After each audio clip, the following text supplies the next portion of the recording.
ہم شیعہ نبی کو کیا سمجھتے ہیں؟ ہم نے کبھی نہیں کہا کہ 40 سال کے بعد نبی بنا.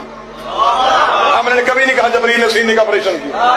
ہم نے کبھی نہیں کہا کہ دائی کا دودھ پیا تھا. رسول نے مدینے کی مسجد میں بیٹھ کے اول ما خلق اللہ نوری، سب سے پہلے اللہ نے محمد کے نور کو خلق کیا. سب سے پہلے جب وہ کہہ رہا سب سے پہلے، تو پھر اللہ جانے وہ سب کون ہے جس سے پہلے وہ ہے. رسول کا اتنا کہنا تھا، مجمع سے ایک بندہ اٹھ کے کھڑا ہو گیا. اس نے کہا یا رسول اللہ تیرا یہ نور کب سے ہے؟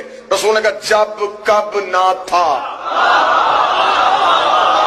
جب کب نہ تھا، نہ جب تھا نہ کب تھا، نہ زمانے تھے نہ زمان تھے، نہ زمین و آسمان تھے، نہ گھڑی گھڑیال تھے، نہ دریا میں روانی تھی، نہ سمندر میں طغیانی تھی، نہ بادل میں شور تھا، نہ ہوا میں زور تھا، نہ کلیوں میں چٹک تھی، نہ پھولوں میں مہک تھی، نہ سبزے میں لہک تھی، نہ آگ میں دمک تھی، نہ ہیرے میں چمک تھی، نہ لیموں میں کھٹاس تھی، نہ کند میں مٹھاس تھی، نہ یوسف کی جدائی تھی، نہ یعقوب کی دہائی تھی، نہ پہاڑوں کی اونچائی تھی، نہ غاروں کی گہرائی تھی، نہ ہاتھی میں جسامت تھی، نہ چیونٹی میں قدامت تھی، نہ خالد کی خبر تھی، نہ عشق کی نظر تھی. ایک لا الہ کی ہستی تھی، ایک الا اللہ کی مستی تھی.